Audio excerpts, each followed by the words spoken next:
अस्सलाम वालेकुम। कैसे हैं आप सब? उम्मीद करती हूँ कि आप सब बिल्कुल ठीक होंगे। आज का जो मेरा व्लॉग है वो आप लोगों के सवालों के जवाबों के बारे में है। बहुत ज़्यादा कमेंट्स आए मेरी बहनों के कि आप ही 2024 का जो हज है उसमें क्या क्या सहूलियात थी और कितना ख़र्चा हुआ और क्या क्या आप यहाँ से लेकर गई। आज के मेरी वीडियो इन्हीं सवालों से रिलेटेड होगी। तो मैं कोशिश करूंगी कि आपको आसान लफ्ज़ों में समझा सकूं, बता सकूं कि 2024 में जो गवर्नमेंट की तरफ से हज पैकेज था वो किस तरह का था।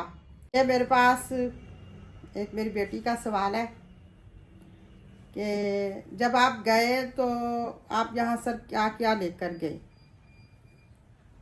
तो इस सवाल का जवाब है मैं ये कहूँगी कि हमने यहाँ से बहुत कम सामान लिया। तकरीबन हमारे पास 6 से 7 जोड़े थे कपड़ों के, और कुछ वहाँ पर हमने वो जो चीज़ें कबूतर चौक में कबूतरों को दाना डालने के लिए रखी थी, कुछ हमने वहाँ पर बांटने के लिए चीज़ें रखी थी। इसके अलावा हमारे पास खाने पीने की और कोई अशिया नहीं थी, और ना ही कोई ऐसा बर्तन, कोई ऐसी सामान थी।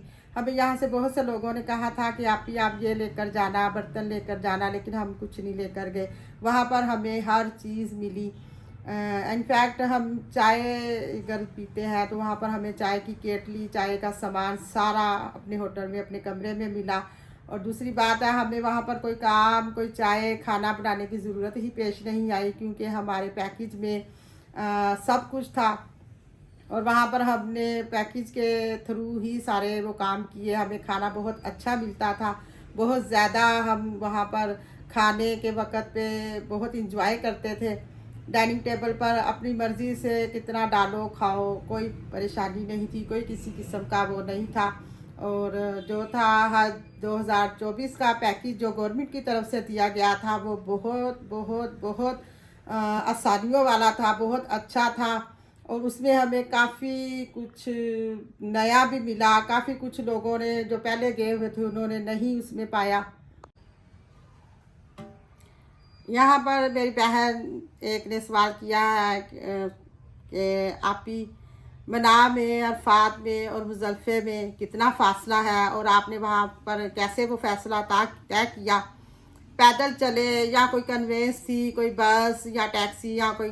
तो इसके बारे में मैं बताती चलूँ कि पहले जो हज करते थे तो वो पैदल ही चलते थे, और इस वजह से काफ़ी ज़्यादा अफवाह भी होती थी और काफ़ी ज़्यादा वहाँ पर लोग भटक भी जाते थे, कोई इधर उधर भी हो जाते थे। लेकिन इस दफ़ा उन्होंने बहुत अच्छी सहूलत निकाली है ट्रेन की। पिछले साल भी थी, लेकिन अभी पिछले साल इतनी ज़्यादा अवेलेबल नहीं थी। बाज़ लोगों को मिली, बाज़ को नहीं मिली। तो इस दफ़ा माशाल्लाह से ये सहूलत बहुत ज़्यादा थी। हमने ट्रेन में सफ़र किया, हर तरह का सफ़र जो था हमारा ट्रेन के ज़रिए था। वहाँ पर हम जब मीना में गए हमें बसों के ज़रिए पहुँचाया गया। उसके बाद हमारी हर जो कन्वेंस थी वो ट्रेन थी। हमें ट्रेन में भी ले जाने के लिए एक माविन होता था जो हमारे आगे आगे चलता था और हमें ट्रेन तक पहुँचाता था।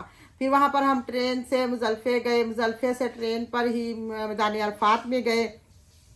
मैदान अरफात में इतनी ज़्यादा सहूलियात थी खाने पीने की, और गवर्नमेंट की तरफ से नहीं थी बल्कि ये उधर सऊदी हुकूमत की तरफ से थी। सऊदी हुकूमत की तरफ से इस दफ़ा जो गवर्नमेंट की तरफ से हुज्जाज इकराम गए हुए थे उनको काफ़ी ज़्यादा प्रोटोकॉल था, और मुझे तो ऐसे लग रहा था जैसे हम प्राइवेट ही आए हुए हैं। क्योंकि मेरा शुरू से ही दिल था कि मैं गवर्नमेंट की तरफ से जाना है, मुझे गवर्नमेंट की हज की तरफ से जाना है। लोग बहुत कहते थे कि बड़ा तंग होते हैं, किसी को खाने को नहीं मिलता, किसी को अच्छा होटल नहीं मिलता, लेकिन अल्हम्दुलिल्लाह हमें हर चीज़ बड़ी अच्छी मिली और बहुत ज़्यादा हमने इंजॉय किया। मैदान अरफात में हमें हर थोड़ी देर बाद आइसक्रीम, फ्रूट्स, जूसेस और खाने पीने की अशिया बार बार मिलती रही हैं, और बार बार हम बाहर जब भी निकले दुआ के लिए तो हमें कुछ ना कुछ खाने को मिला है। और वॉशरूम भी ऐसे थे जैसे बिल्कुल सामने। बाज़ लोग कहते हैं कि वहाँ पे आपको वॉशरूम नहीं मिलेंगे, तंगी है, ये है वो, लेकिन हमें ऐसा कुछ भी नहीं मिला। और एक मेरी बहन ने सवाल किया है कि आप ही जब आप तवाफ़ ज़ियारा करने के लिए आए तो आप कैसे पहुँचे और कितनी देर में पहुँचे। इसके लिए मेरा ये है कि जब हम तवाफ़ ज़ियारा के लिए निकले, हम पहले दिन ही हमने तवाफ़ ज़ियारा कर लिया, और जब हम तवाफ़ ज़ियारा के लिए निकले ना, तो हम जैसे सब लोग एक एक ग्रुप की सूरत में निकल रहे थे, हम भी उनके साथ ऐसे ही निकले। और हमने जो वहाँ पर वो सुरुंग है एक, जो सीधी ये उधर से जब रात से सीधी खाना काबा की तरफ जाती है, वहाँ से हमने उनके साथ अपना वो ज्वाइन किया और हम सीधे हरम पाक में पहुँच गए। वहाँ पर हमने जाकर तवाफ़ ज़ियारा किया और खाना वाना खा के तो फिर हम असर के टाइम पर हम वापस अपने खैमों में फिर आ गए। और ये आखिर में ये मैं आपको बताती चलूँ कि हमारा जो इस दफ़ा का 2024 का हज था, माशाल्लाह से बहुत अच्छा गुजरा, बहुत आसानियों वाला गुजरा। और उम्मीद करती हूँ कि आइंदा साल भी ये इसी तरह से होगा, इसी तरह से इसकी वो अब वो जो हज की है वो आसानियाँ होंगी इंशाल्लाह।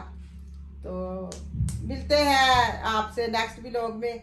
अभी आप मेरे चैनल पर नए हैं तो सब्सक्राइब कर लें और लाइक और शेयर कर लें, ताकि मेरी हर आने वाली वीडियो आपको लाजमी पहुँचे। और दुआओं में याद रखिएगा। अल्लाह हाफिज़।